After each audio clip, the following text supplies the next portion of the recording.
Hi, this is Jaya. In this video, we shall see an analysis of Sharathchandra Muktibodh's essay, What is Dalit Literature? Sharathchandra Muktibodh was an Indian poet, novelist and also a literary critic, and he has written only in Marathi, and all his writings are translated in many languages. And his contribution towards literature has formed a field of literature known as Dalit literature. And he was also given the Sahitya Academy Award in 1979 for his work Shruti, Saundarya Ani Sahitya Mola. So we can understand what a great writer is. Though his works are many, I am just going to write down a few of his notable works, and all these works were written in Marathi. So please pardon my pronunciation if it's wrong. Sharada, a novel.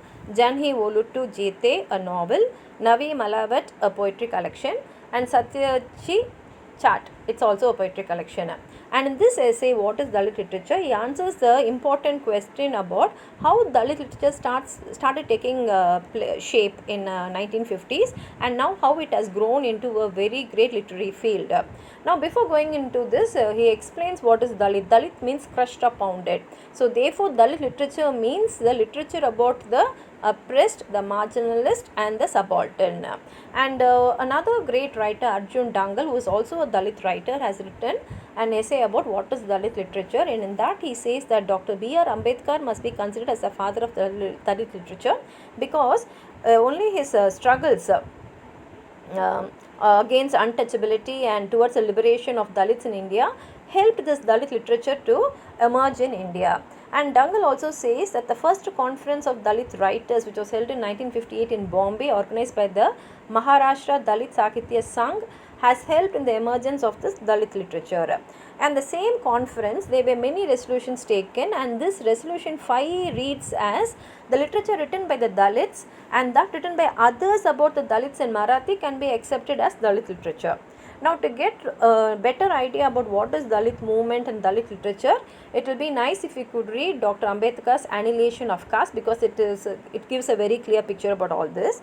And Maharashtra is considered as the epicenter of Dalit literature, and the key movements which led to the progress of Dalit literature is Anna Bahu Sate's speech in the first conference which was held in 1958, and Babarao Bahul's short story collection Jeeva Me Jaat Chorale Hote, which means When I Had Concealed My Caste, which came out in 1963, and the launching of the Ashmita Darsha journal by Gangadhar Patwane at Miland College, Aurangabad. This college was founded by Dr. Ambedkar, and this journal was launched in 1968.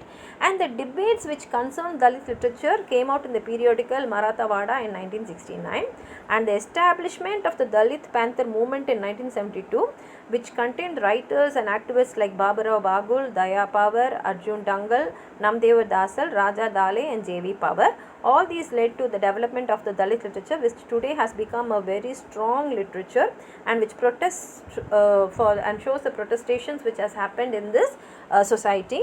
And it has also given the rise to many stalwarts, including Urmila Power, who has written Aiden, Weave, Kavach, A Childhood Tale, and Sharath Kumar Limbale's Akarmashi, Towards an Aesthetic of Dalit Literature, Arjun Dangal's Poison Bread, No Entry for the Sun, and Om Prakash Valmiki's Juthan Dalit Sahitya Ka Saundarya Shastra, and Meena Kumari's Miss Militancy, Touch the Gypsy Goddess, and Bama's Karuppu and Sangati, and Goku Shamala's Father May Be an Elephant and Mother Only a Small Basket But, and G. Kalyana Rao's Untouchable Spring.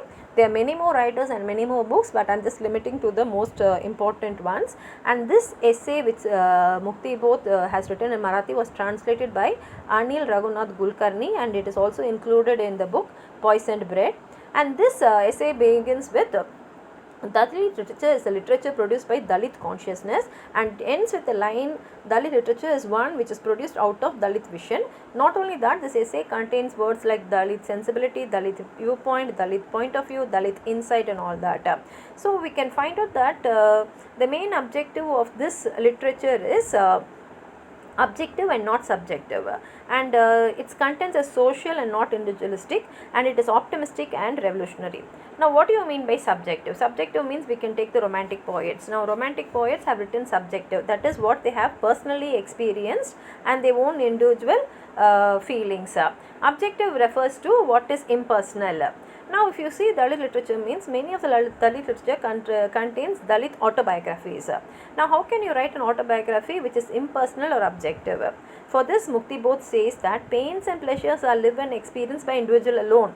But he says the sufferings of Dalits are common and are attributable to common reasons. That is what he is saying is, whatever one Dalit is undergoing and suffering only happens to all the Dalits. And this is happening because of one common reason. What he calls as common reason is the Varna system which is prevailing in India. So he says that you cannot say that this Dalit underwent this sort of a suffering and another Dalit went another sort of suffering. All the Dalits are undergoing the same sufferings and the same sort of oppression.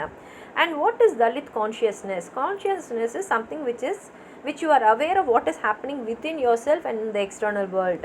And he says that Dalit consciousness is what you should be aware of what is happening in the macro level as well as the micro level in the society and what impact it has on one's mind, and that is what he calls as Dalit consciousness. So how looking into how a person feels within and looking out of the society, where the society is organized, together forms the Dalit consciousness. And when a writer is aware of both these factors and when he is able to reproduce it in his work, then we can call it as Dalit literature. Now the question arises, can a non-Dalit writer look into the soul of a Dalit? Will he be able to understand the real impact, the real suffering of a Dalit? Then can works like works of Premchand, Mulk Raj Anand, Maheshwar Dutt Devi and others who are not Dalits but have written about Dalit lives can be considered as Dalit literature. Can a Dalit writer who is unaware about the macro level arrangement of the caste system produce a work of Dalit literature? Because the Dalit writer should be aware of whatever is prevalent in the society, and at the same time, when a Dalit writer he writes a romantic poem, can that become a part of Dalit literature? All these questions will come in our mind. And according to Muktibodh, he says that Dalit literature must be inspired by Dalit viewpoint. That is, it should tell about the one which is oppressed. Now let us forget about the difference in viewpoint and point of view because both are almost same. So he says that Dalit viewpoint is necessary, and only when the work represents it, it is called as Dalit literature. And for that he cites an example of the Marathi novel Pan Lokshat Kon Jito by Hari Babu, and he says that though it showcases the suffering of a woman in a joint family, it lacks the artistic subtlety of Sharathchandra Chatterjee's works. And Sharathchandra Chatterjee is author of Devdas. And he says that, however, the literature views only the interior of human mind without a fair projection of the outside world. That is why he says this book lacks it. And at the same time he says that human mind is led by two forces. One is the primitive and the mysterious human passions within the mind, and the frightening destiny outside the mind. So he says that for years and years and years and years and years these people have undergone that suffering, that inside them from their childhood itself they have that fear in their mind, and they are oppressed by the people because even the society is used to treating them in that way. And so he says a good work of art could be faithful to both. Only then we can consider as good work of art. And he also shows many successful writers like Dickens, Tolstoy and Gorky, and he says that how these people upheld this viewpoint in their work and therefore they were able to produce great artwork.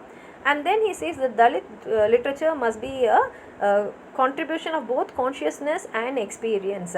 And he says that as human beings, when we are not a Dalit, when you are not undergoing such feelings, how much ever you try to understand the feelings and the sufferings of the Dalit, your limit is your perception will be limited. You cannot go beyond that. And so he says your consciousness within and without should be concrete. It should be a beautiful experience, and you should really understand what a Dalit is undergoing, and when you produce it in your work, it becomes a work of art. So what is the answer for what is Dalit literature is, it should be a representation of the awareness, that is Dalit consciousness, in the micro level individual feeling, that is Dalit insight, and macro level social organization, that is Dalit vision. And he says that when a work produces all this with through concrete experiences, it can be called as Dalit literature. And of course it will be an objective viewpoint, but when it is written in a very artistic way and when it is a true portrayal of life, it becomes a great work of art in Dalit literature. And Muktibodh feels that this literary movement which is happening in India will definitely penetrate the Indian way of life in the real sense and create a good future, a prosperous future for the Dalits who are suffering now. This is how he ends his essay. If you have anything more to add on to this, please write it in the comment box. It will be useful to others. Like the video, share it with your friends, and if you have not subscribed my channel, please subscribe. Thank you.